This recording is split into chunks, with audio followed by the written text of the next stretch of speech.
til liv er ikke kun innovativt, men også blevet med samfundets redning med banebrydende bioreaktorprocesteknologi.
af samfundet og udfylde det globale fertilitetsunderskud. Det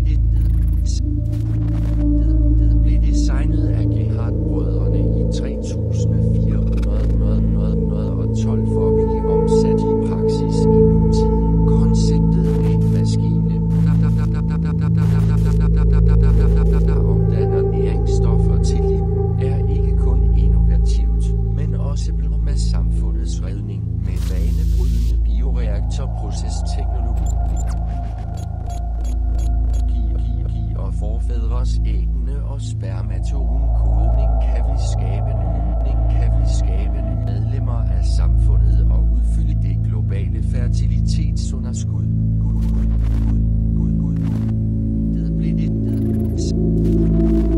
Det blev designet af Gerhardt-brødrene i 3412 for at blive omsat i praksis i nutiden. Konceptet med en maskine, der omdanner næringsstoffer til liv, er ikke kun innovativt, men også blevet med samfundets redning med banebrydende bioreaktorprocesteknologi og forfædres æggene og spermatogen kodning kan vi skabe nye medlemmer af samfundet og udfylde det globale fertilitetsunderskud.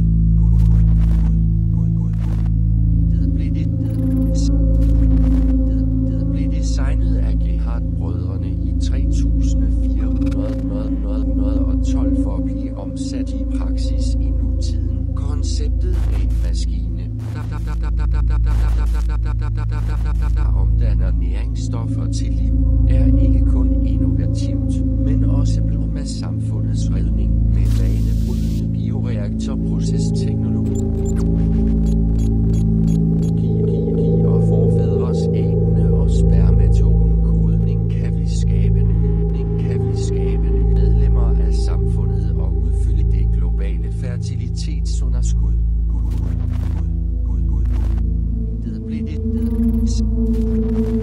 Det blev designet af Gerhardt-brødrene i 3412 for at blive omsat i praksis i nutiden. Konceptet med en maskine,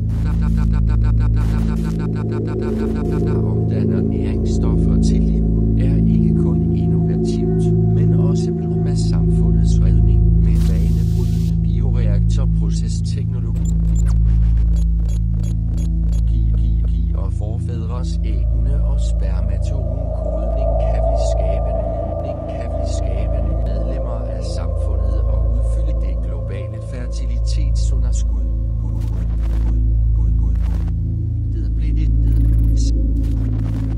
Det blev designet af Gerhardt-brødrene i 3412 for at blive omsat i praksis i nutiden. Konceptet med en maskine,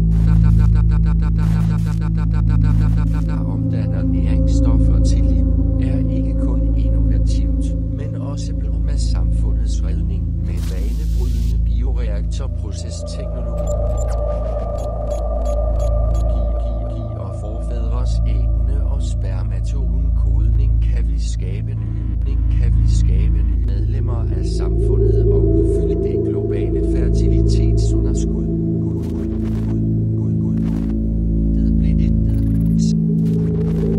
Det blev designet af Gerhardt-brødrene i 3412 for at blive omsat i praksis i nutiden. Konceptet med en maskine, der omdanner næringsstoffer til liv, er ikke kun innovativt, men også blevet med samfundets redning med banebrydende bioreaktorprocesteknologi og forfædres æggene og spermatogen kodning kan vi skabe nye medlemmer af samfundet og udfylde det globale fertilitetsunderskud.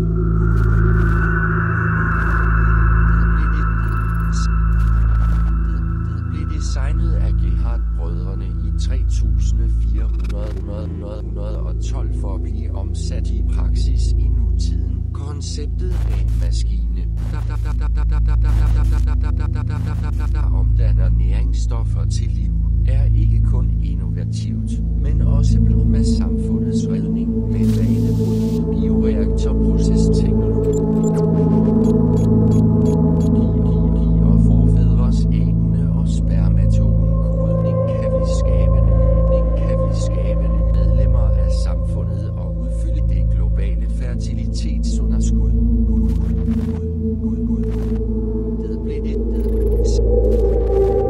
Det blev designet af Gerhardt-brødrene i 3412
samfundet og udfylde det globale fertilitetsunderskud.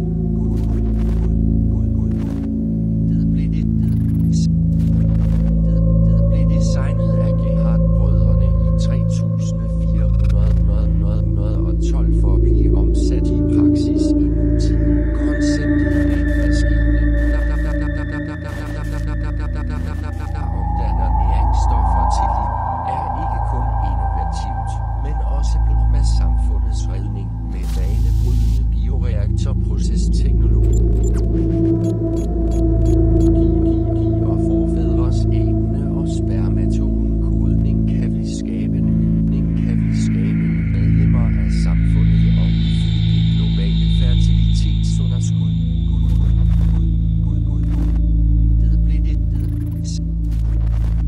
Det blev designet af Gerhardt-brødrene i 3412 for at blive omsat i praksis i nutiden. Konceptet med en maskine, der omdanner næringsstoffer til liv, er ikke kun innovativt, men også blevet med samfundets redning med banebrydende bioreaktorprocesteknologi. Og forfædres ægne og spermatogenkodning kan vi skabe medlemmer af samfundet og udfylde det globale fertilitetsunderskud.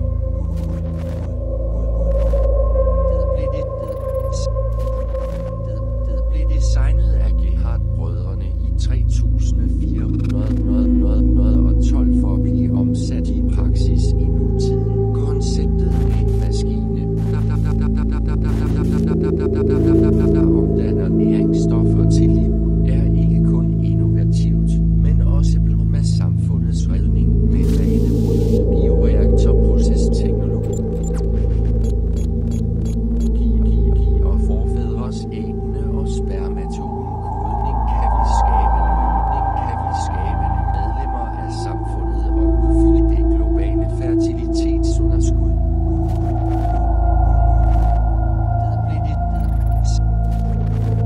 Det blev designet af Gerhardt-brødrene i 3412 for at blive omsat i praksis i nutiden. Konceptet med en maskine,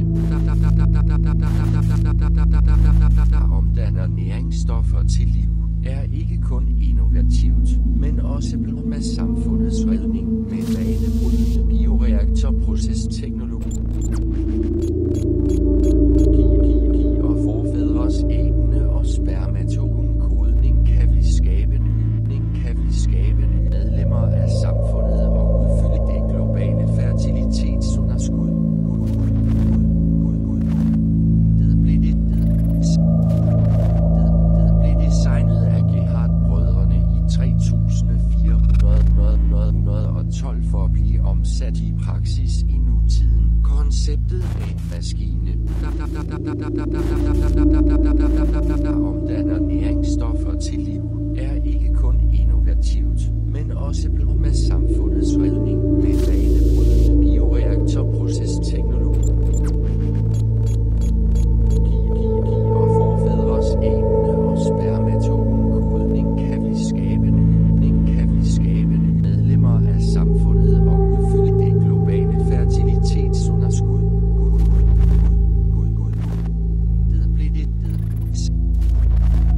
Det blev designet af Gerhardt-brødrene i 3412 for at blive omsat i praksis i nutiden. Konceptet med en maskine,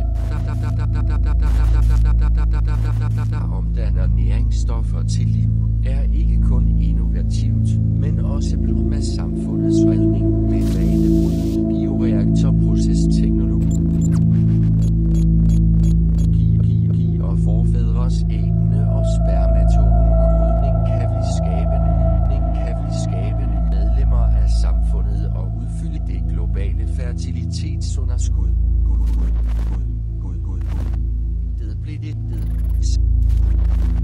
Det blev designet af Gerhardt-brødrene i 3412 for at blive omsat i praksis i nutiden. Konceptet med en maskine, der omdanner næringsstoffer til liv, er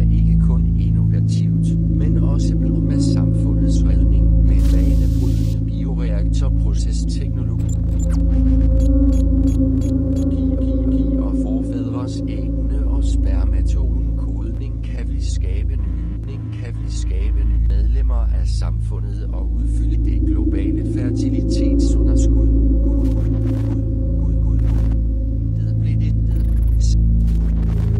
Det blev designet af Gerhard-brødrene i 3412 for at blive omsat i praksis i nutiden. Konceptet af en maskine,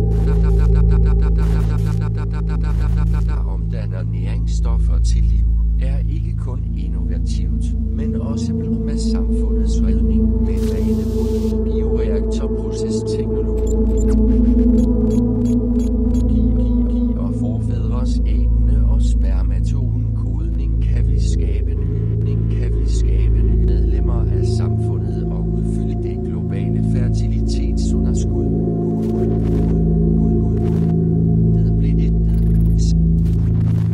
Det blev designet af Gerhard-brødrene i 3412 for at blive omsat i praksis i nutiden. Konceptet af en maskine, der omdanner næringsstoffer til liv, er ikke kun innovativt, men også blevet med samfundets redning med banebrydende bioreaktorprocesteknologi og forfædres æggene og spermatogenkodning kan vi skabe nye medlemmer af samfundet og udfylde det globale fertilitetsunderskud. Det blev designet af Gerhard-brødrene i 3412 for at blive omsat i praksis i nutiden. Konceptet af en maskine, der omdanner næringsstoffer til liv, er ikke kun innovativt, men også blevet med samfundets redning med banebrydende bioreaktorprocesteknologi og forfædres æggene og spermatogenkodning kan vi skabe nye medlemmer af samfundet og udfylde det globale fertilitetsunderskud.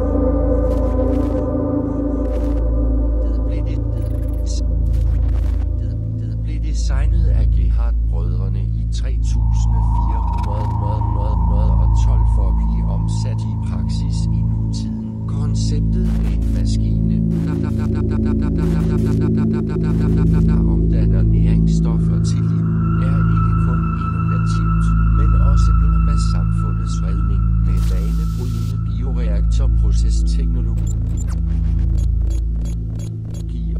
og forfædres æggene og spermatogenkodning kan vi skabe nye medlemmer af samfundet og udfylde det globale fertilitetsunderskud. Det blev designet af Gerhard-brødrene i 3412 for at blive omsat i praksis i nutiden. Konceptet af en maskine, der omdanner næringsstoffer til liv, er ikke kun innovativt, men også blevet med samfundets redning med banebrydende bioreaktorprocesteknologi og forfædres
skabe nye medlemmer af samfundet og udfylde det globale fertilitetsunderskud.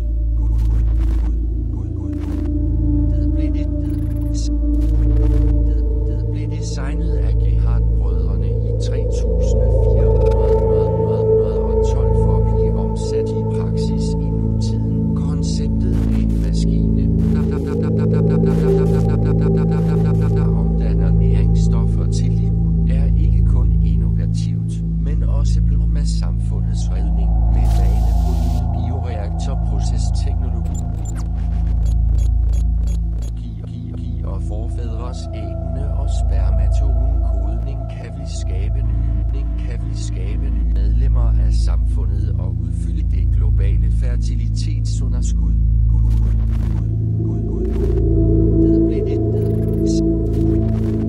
Det blev designet af Gerhard-brødrene i 3412 for at blive omsat i praksis i nutiden.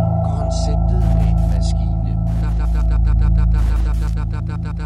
der omdanner næringsstoffer til liv, er ikke kun innovativt, men også blevet med samfundets redning med banebrydende bioreaktorprocesteknologi. Og forfædres æggene og spermatogenkodning kan vi skabe nye medlemmer af samfundet og udfylde det globale fertilitetsunderskud.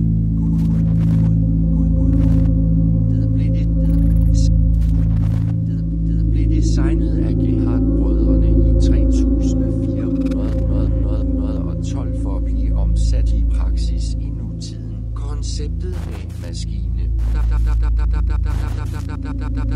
der omdanner næringsstoffer til liv, er ikke kun innovativt, men også blevet med samfundets redning med banebrydende bioreaktorprocesteknologi. Og forfædres æggene og spermatogenkodning kan vi skabe nye medlemmer af samfundet og udfylde det globale fertilitetsunderskud.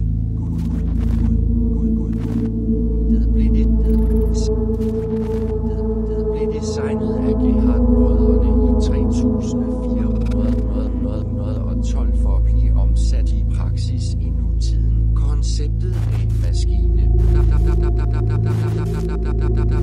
der omdanner næringsstoffer til liv, er ikke kun innovativt, men også blevet med samfundets redning med banebrydende bioreaktorprocesteknologi. Og forfædres æggene og spermatogenkodning kan vi skabe nye medlemmer af samfundet og udfylde det globale fertilitetsunderskud.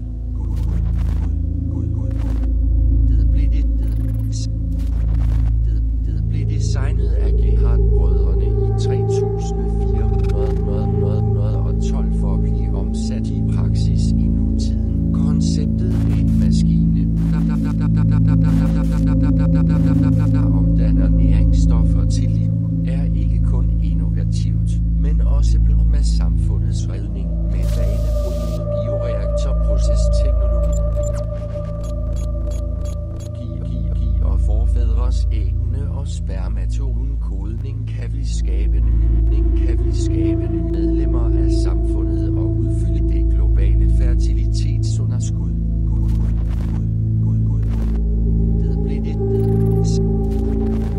Det blev designet af Gerhard-brødrene i 3412 for at blive omsat i praksis i nutiden. Konceptet med en maskine, der omdanner næringsstoffer til liv, er ikke kun innovativt, men også blevet med samfundets redning med banebrydende bioreaktorprocesteknologi. Og forfædres æggene og spermatogenkodning kan vi skabe nye medlemmer af samfundet og udfylde det globale fertilitetsunderskud.